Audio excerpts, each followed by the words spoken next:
नमस्कार साथियों, आप सभी का स्वागत है आपके अपने YouTube channel today current affair में। आज हम बात करने वाले हैं 15 फरवरी 2026 के करंट अफेयर के जितने भी क्वेश्चन महत्वपूर्ण क्वेश्चन बनते हैं उनके बारे में इस वीडियो में चर्चा करेंगे। तो आपको कीमती समय नहीं लेते हुए चलिए शुरू करते हैं। आज का हमारा पहला क्वेश्चन है, हाल ही में विश्व रेडियो दिवस कब मनाया गया था?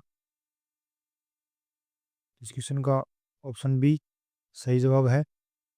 इसे संबंधित कुछ महत्वपूर्ण पॉइंट हैं।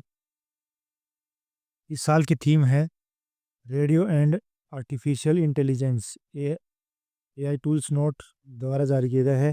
यानी रेडियो और आर्टिफिशियल इंटेलिजेंस, एआई सिर्फ एक टूल है, आवाज़ नहीं है। बस इस बात पर जोर देती है कि टेक्नोलॉजी इंसान सच को बदलने के बिना इन ब्रॉडकास्टिंग को कैसे सपोर्ट करती है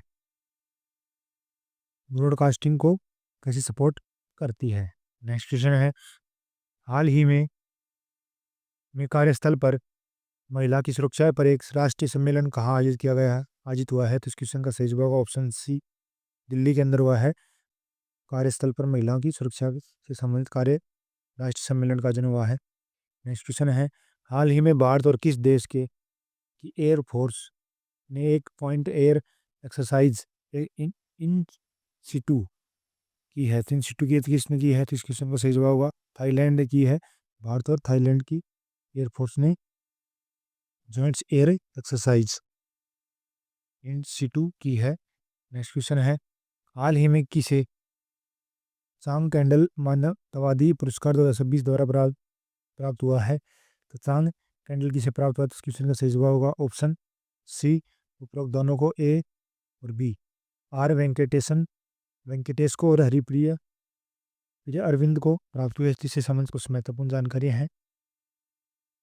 पुदुचेरी के डॉक्टर हरिप्रिया अरविंद और डॉक्टर आर वेंकटेश को मोतिबिंदिया उपचार के लिए सांग कैंडल मानवतावादी पुरस्कार 2026 प्राप्त हुआ है।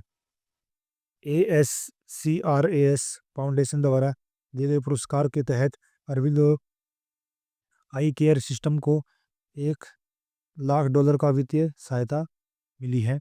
नेक्स्ट क्वेश्चन है, हाल ही में चर्चा में रही four stars of destiny and autobiography नामक किताब किसकी आत्मकथा है? किसकी आत्मकथा है ये? किसकी है? Four stars of destiny and autobiography किसकी है? किताब है, आत्मकथा है। तो इस क्वेश्चन का सही जवाब होगा ऑप्शन डी मनोज मुकुंद नरवणे की है। इससे संबंधित कुछ महत्वपूर्ण जानकारी है। मनोज मुकुंद नरवणे, आपको ये तस्वीर दिखाई दे रही है। हाल ही में मानवाधिकार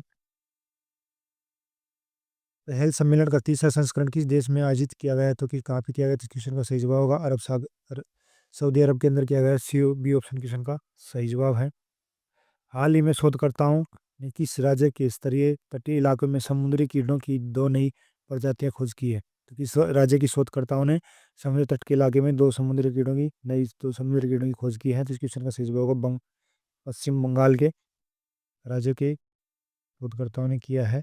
नेक्स्ट क्वेश्चन है, हाल ही में किस राज्य सरकार ने विधायकों के लिए एआई आधारित डिजिटल उपस्थिति प्रणाली शुरू की है? किस राज्य सरकार ने की है? तो इस क्वेश्चन का सही जवाब होगा ऑप्शन सी आंध्र प्रदेश ने की है। इसी समय तो कुछ महत्वपूर्ण पॉइंट, आंध्र प्रदेश के विधायकों की जवाबदेही सुनिश्चित करने के लिए एआई आधारित डिजिटल उपस्थिति प्रणाली शुरू की है, जो भौतिक रजिस्टरों की जगह लेगी और वास्तविक समय पर उपस्थित को ट्रैक करेगी। नेक्स्ट क्वेश्चन है, हाल ही में गुजरात की गिफ्ट सिटी के नए चेयरमैन कौन बने हैं? तो इस क्वेश्चन का सही जवाब ऑप्शन बी उदय कोटक बने हैं। नेक्स्ट क्वेश्चन है, हाल ही में किस राज्य में स्त्री सुरक्षा सही योजना का अधिकार रूप से शुभारंभ किया गया है? आधिकारिक रूप से शुभारंभ किया है स्त्री सुरक्षा योजना का। इस क्वेश्चन का सही जवाब होगा ऑप्शन ए केरल के अंदर किया गया है। इससे कुछ महत्वपूर्ण पॉइंट्स हैं। मुख्यमंत्री पिनारयी विजयन ने बुधवार को राज्य सरकार की व्यवसाय योजना का आधिकारिक रूप से शुभारंभ किया है। इस योजना के तहत बेरोजगार महिलाओं और ट्रांसजेंडर महिलाओं को प्रति माह 1,000 रुपये प्रति माह पेंशन दी जाएगी। नेक्स्ट क्वेश्चन है, हाल ही में कहाँ पहली ब्रिक्स शेर्पा मीटिंग 2026 हुई है? कहाँ पे हुई है? जिस क्वेश्चन का सही जवाब ऑप्शन सी नई दिल्ली के अंदर हुई है। इससे संबंधित कुछ महत्वपूर्ण पॉइंट्स हैं। भारत ने 9-10 फरवरी 2026 को नई दिल्ली में ब्रिक्स शेर्पा और यूसू शेर्पाओं की पहली बैठक आयोजित करके औपचारिक रूप से 2026 को ब्रिक्स अध्यक्षता की है। शुरुआत की है यह बैठक भारत के नेतृत्व में एक वर्ष की सहभागिता का आरंभ थी, जिसका अर्थ है लचीलापन, नवाचार, सहयोग और स्थिरता का निर्माण था। इससे संबंधित जानकारी थी। नेक्स्ट क्वेश्चन है, हाल ही में कौन भारत का सबसे बड़ा ऊन उत्पादक राज्य बनकर उभरा है? तो कौन बना है? तो राजस्थान बना है ऊन उत्पादक का सबसे बड़ा राज्य भारत के अंदर। नेक्स्ट क्वेश्चन है, हाल ही में कहाँ पेंगोलिन के शिकार को व्यापार पर बैन लगा दिया है? पेंगोलिन के शिकार और व्यापार पर बैन लगाया तो कहाँ पर लगा दिया? क्वेश्चन का सही जवाब ऑप्शन बी नागालैंड के अंदर लगा दिया गया है। इससे संबंधित कुछ महत्वपूर्ण पॉइंट, आपने तो चैनल सब्सक्राइब नहीं, चैनल सब्सक्राइब करें, वीडियो को लाइक करें, शेयर करें। एक बड़े कंजर्वेशन कदम में नागालैंड ने सतकदम नागा ट्राइबल बॉडी ने ऑफिशियली अपने अधिकार क्षेत्र में पेंगोलिन के शिकार और व्यापार पर बैन लगा दिया गया है। यह प्रस्ताव यूनाइटेड संगतम निकम फूजी ने पास किया है, जो नॉर्थ ईस्ट इंडिया में पेंगोलिन कंजर्वेशन के लिए एक अहम मील का पत्थर है। कंजर्वेशन के लिए में एक मील का पत्थर है। आज के लिए इतना ही, मिलते हैं फिर कल नई करंट अफेयर के साथ।